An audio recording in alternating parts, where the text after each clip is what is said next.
Bonjour à tous. Aujourd'hui, je suis ravie de vous présenter ma méthode pour parler à votre bébé dès les premiers mois de grossesse. Alors, prêt? C'est parti. Il est important de trouver vraiment un lieu ressourçant. Ça peut être à la maison, ça peut être en extérieur, au moins pour la première fois, pour vraiment avoir un cadre favorable à la mise en route de cette communication. En extérieur, des bougies, de l'encens, un petit peu de musique, quelque chose vraiment qui vous fait du bien. Bref, vraiment le plus calme possible pour réussir à créer un calme intérieur. Le calme intérieur, ça va être éviter de penser aux factures, de penser au prochain rendez-vous, à tout ce qu'il y a à faire, etc. C'est vraiment un moment pour vous et pour votre bébé. Ça, c'est vraiment primordial. Sans ça, vous ne pourrez pas réussir à communiquer réellement avec votre enfant. Ensuite, lorsque justement le calme s'est produit autant à l'extérieur qu'à l'intérieur de vous, de bien avoir une respiration qui soit profonde, nasale et donc calme. Pourquoi profonde? Ça va permettre de détendre vraiment tout le corps, de libérer des tensions qui peuvent être un petit peu présentes. Pourquoi nasale? Puisque la respiration nasale permet de fabriquer un gaz qu'on appelle le NO et ce gaz va vraiment favoriser le système parasympathique qui permet d'entrer dans la détente et le bien-être. À l'inverse du système sympathique qui est lui intéressant en état de stress, c'est-à-dire pour se barrer le plus vite possible lorsqu'il y a une bête féroce dans les parages. Étant donné que vous avez choisi un lieu calme, ressourçant, normalement, il n'y a pas de bête féroce. Enfin, j'espère. Une fois cette respiration mise en route, on vérifie s'il y a des tensions ou non au niveau du corps. Ça permet aussi justement de faire une petite vérification, savoir si, ah, en fait, cette zone-là, je commence à avoir une légère douleur, en tout cas, je sens quelque chose, et donc de pouvoir y remédier le plus rapidement possible. Mais aussi, le fait de ne plus avoir de tension va favoriser la communication. C'est la même chose quand vous avez un mal de tête, c'est beaucoup plus difficile de venir écouter, penser, répondre à quelqu'un qui est en train de vous parler, même si là, c'est un peu plus énergétique, on va dire. Également, ça peut être le moment de libérer des émotions. Pourquoi? Parce qu'elles vont venir se loger à certains endroits. Ce sont même peut-être vos tensions qui sont liées à des émotions. Pour ce faire, je vous renvoie à, une vidéo que j'avais faite spécialement dessus, qui est la carte anti-nausée et dans l'un des, facteurs, en fait, dans l'un des outils que je vous proposais, il y a cette libération d'émotions. Une fois que tout va bien, vous êtes à l'aise, que tout est calme autour de vous, que vous vous êtes posé, eh bien, je vous invite à venir vraiment faire monter, en fait, votre amour pour cet enfant. Pourquoi c'est important, à mes yeux en tout cas, de le faire? Si lui, à un moment donné, il a eu une, peur peut-être que vous ne l'aimiez pas ou autre, eh bien là, en fait, vous pouvez lui démontrer le contraire sans avoir à dire quoi que ce soit. Ce niveau comme ça là d'amour, il faut qu'il monte comme s'il explosait véritablement en vous. Le fait de faire monter comme ça ces émotions qui sont ultra positives, déjà d'une, vous allez vous sentir bien, vous allez pouvoir changer au niveau de vos ondes cérébrales votre vibration, votre fréquence et ainsi avoir une portée au niveau de vos mots, au niveau de vos sensations. C'est comme si vous alliez pouvoir crier au monde votre amour pour votre enfant et c'est de cette manière-là que votre enfant va beaucoup plus vous écouter et pouvoir potentiellement vous répondre. Maintenant, le point le plus difficile pour cette mise en place, c'est de ne rien en attendre. Sympa, n'est-ce pas?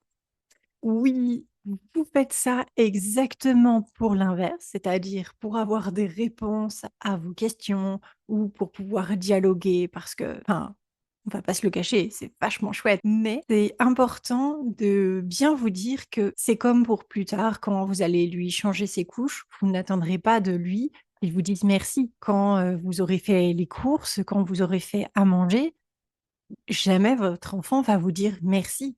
En tout cas, pas avant des années. Eh bien, c'est la même chose en fait pour cette communication. Là, vous allez vouloir rentrer en discussion avec lui, mais il a tout à fait le droit, comme pour n'importe quelle discussion, de ne pas vous répondre. Également, quand vous commencez à faire ces exercices-là, il y a un moment de pratique, c'est-à-dire que votre enfant, lui, essaye forcément de communiquer avec vous par n'importe quel moyen. Simplement, nous ne sommes plus habitués à le faire et surtout à le recevoir. Ce qui fait que pour vous, c'est un petit peu comme si vous étiez dans le brouillard et que lui, sa voix était plutôt chuchotante, donc que vous ne le voyez pas, vous ne l'entendez pas parce qu'en plus du brouillard, il y a énormément de vent, énormément de bruit autour de vous. Donc vous permettre comme ça de vous asseoir, vous arrêter quelques instants, potentiellement fermer les yeux, c'est ce que je vous conseille en tout cas, et d'écouter tout ce qui se passe autour de vous pour réussir un petit peu à distinguer tous les sons différents. Ça, c'est le brouillard, ça, c'est le vent. Tiens, il y a un chien qui aboie, et cetera, et cetera. Tout ça, en fait, va vous permettre d'aiguiser vos sens et ainsi favoriser la réception du message que porte votre enfant. Mais encore une fois, le plus difficile là-dedans est de ne rien attendre en retour. Le but n'étant pas de vouloir faire forcément un monologue, mais de lui laisser la liberté de vous répondre pour telle ou telle question et surtout de lui laisser beaucoup de temps pour qu'il puisse vous répondre. Parce qu'en réalité, lui ne mettra peut-être pas beaucoup de temps, mais par contre, la réception étant au début très mauvaise, vous attendrez peut-être plusieurs jours avant d'avoir une quelconque réponse. Ce que je vous propose, c'est que tout pendant que vous n'avez pas reçu une réponse, un signe, et que vous souhaitez lui poser une question, eh bien, vous pouvez très bien lui poser encore et encore cette même question en la tournant différemment peut-être, en le faisant vraiment très très régulièrement. Ainsi, vous vous familiarisez avec ces méthodes et vous laissez le temps à ce que la connexion se fasse.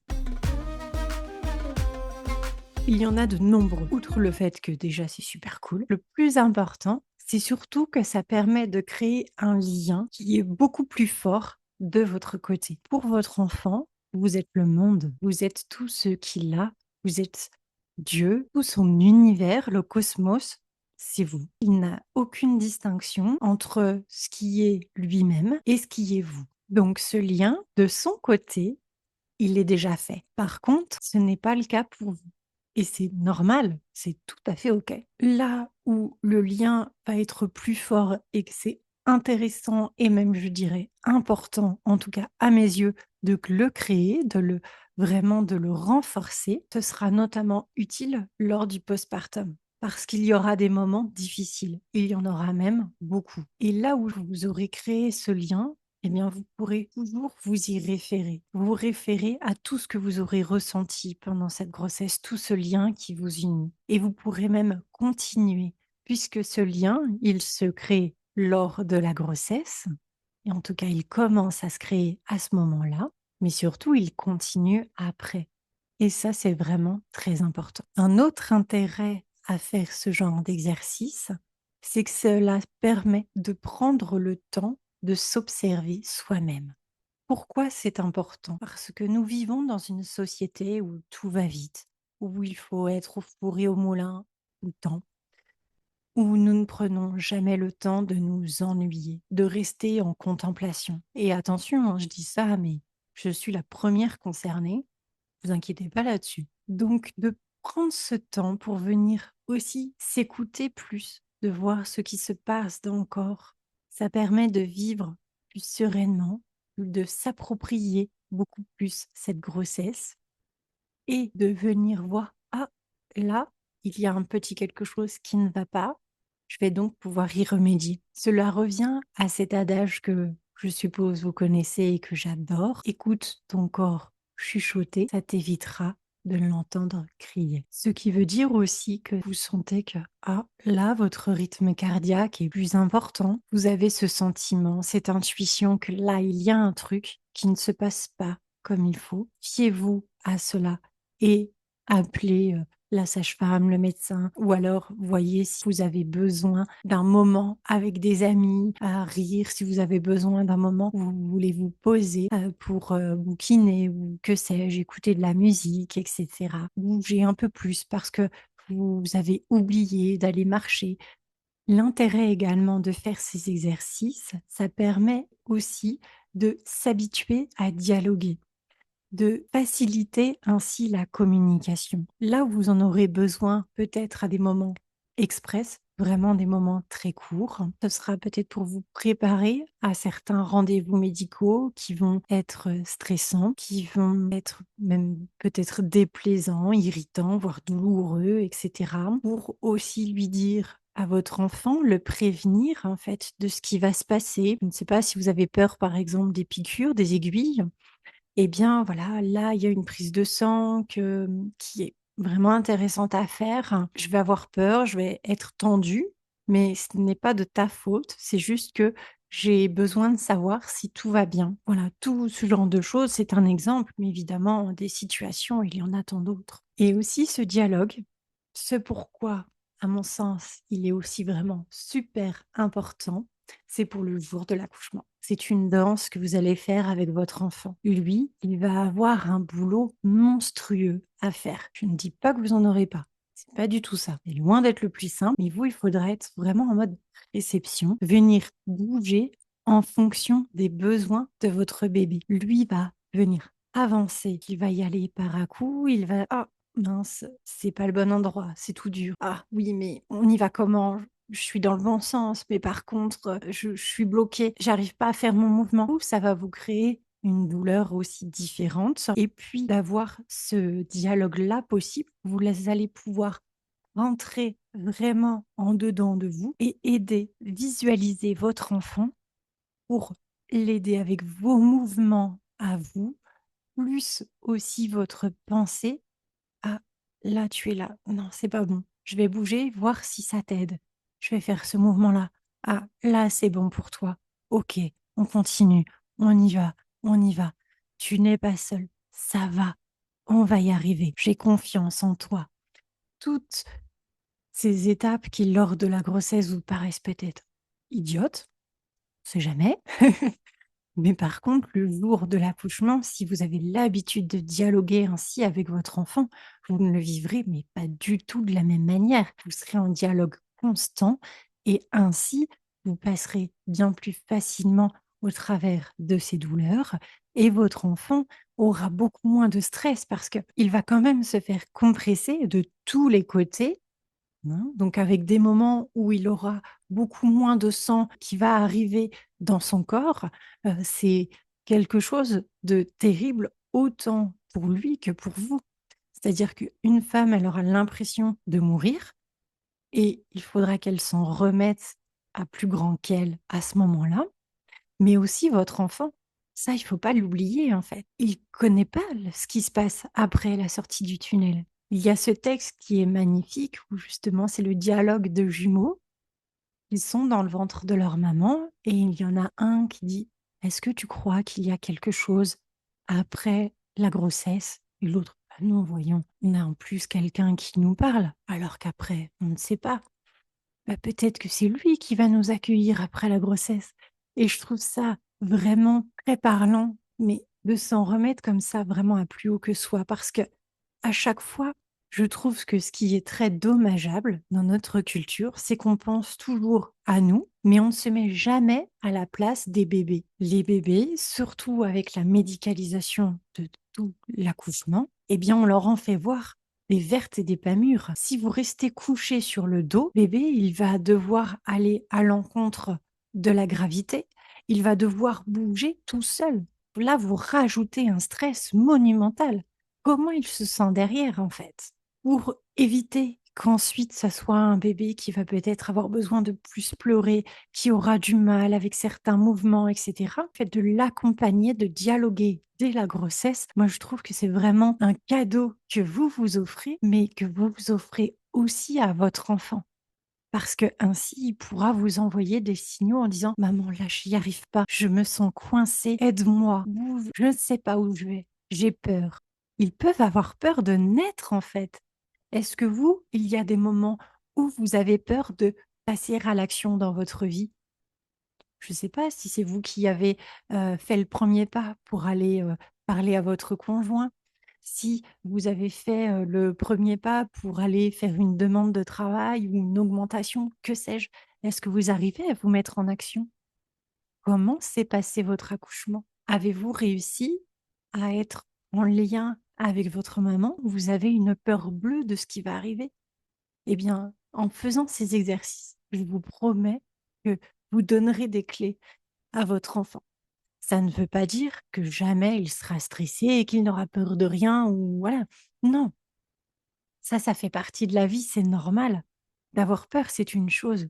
De rester cloisonné, de rester cloîtré, de rester dans cette peur de ne pas avancer, c'en est une autre.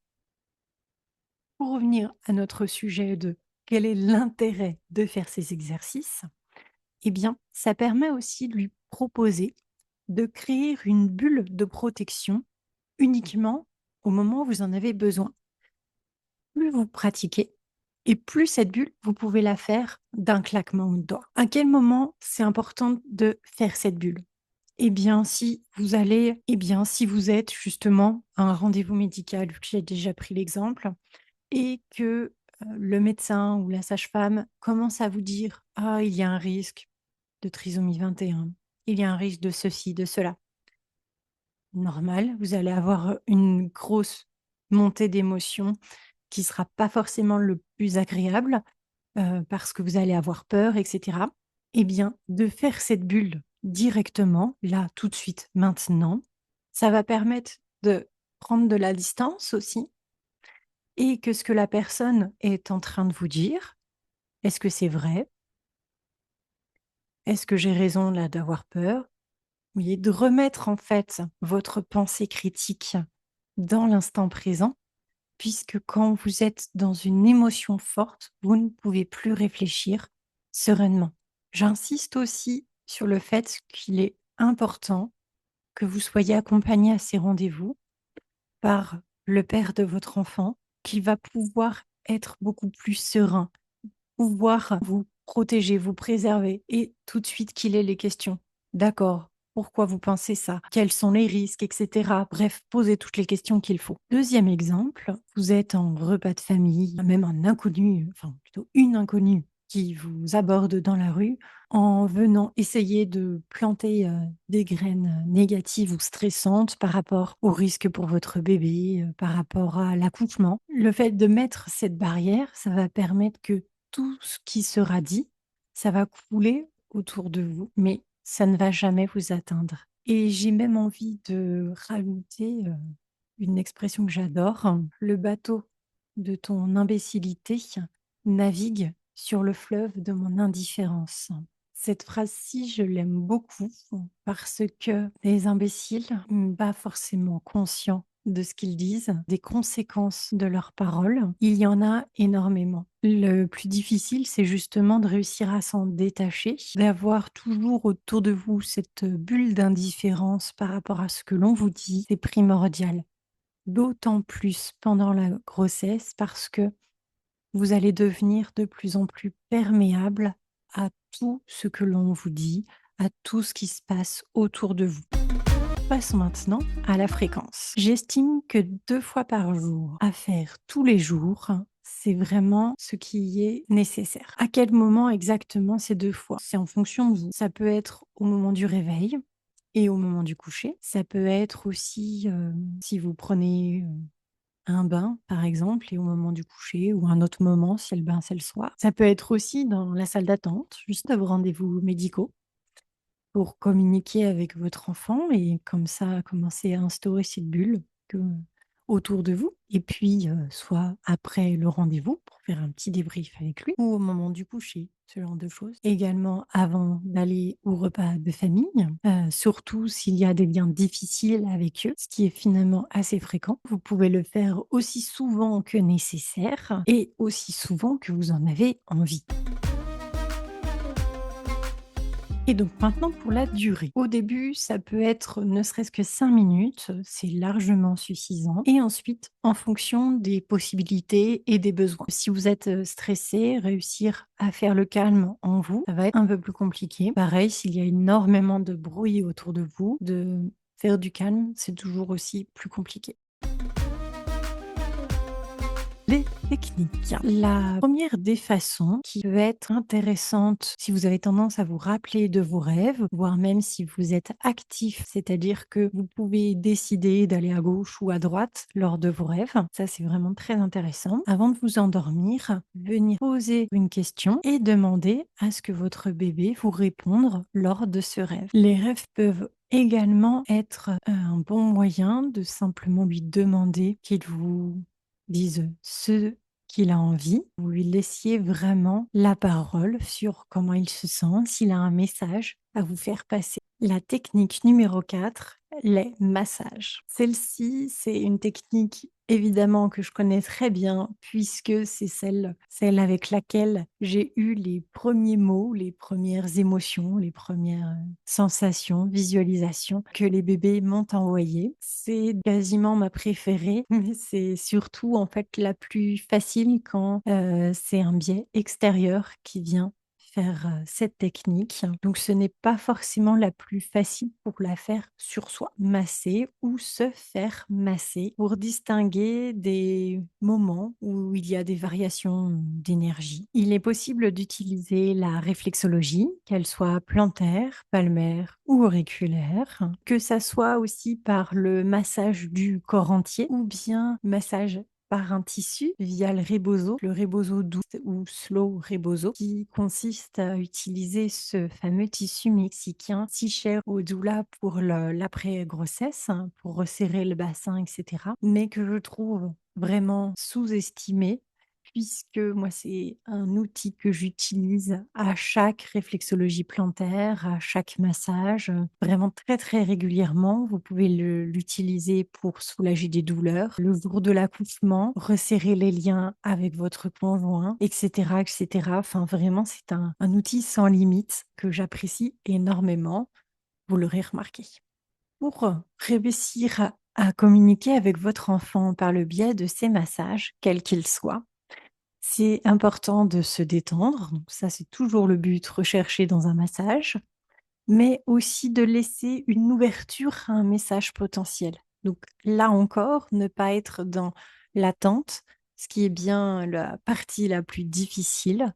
Un petit peu comme, si vous vous posiez, devant votre maison au bord de la route et vous attendez juste pour être spectateur de ce qui se passe. La forme de ces messages peuvent être, vraiment très variables, que ça soit sous forme de sensations, de mots entendus, d'images, de goûts, d'odeurs. Votre enfant va utiliser tous les canaux possibles et chaque personne a un ou plusieurs canaux plus développés que d'autres. Il trouvera forcément par quel biais, mais c'est aussi pour ça que ça peut prendre plus de temps, étant donné qu'il ne sait pas sur quelle fréquence il doit vous répondre.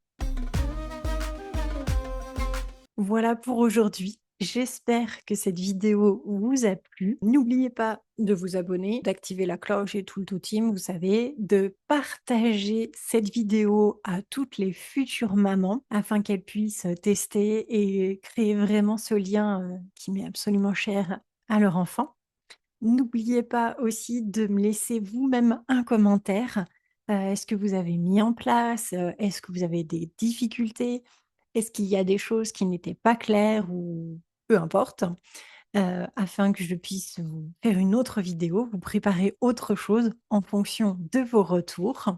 C'est avec plaisir que je vous partage ces techniques, qui sont, vraiment très chères à mes yeux, vous aurez pu le remarquer, qui me sont assez personnelles parce que, c'est pas si souvent que ça que l'on entend parler de ce lien finalement. J'attends vraiment vos retours. J'espère que ça vous aura plu, que vous aimez ça et surtout pratiquez, pratiquez, pratiquez puisque la meilleure communication avec votre enfant, c'est celle que vous aurez vous trouvée. Prenez bien soin de vous avec douceur et bienveillance comme vous le faites déjà pour ce petit être qui grandit en vous ou à côté de vous avec tout mon amour. À bientôt.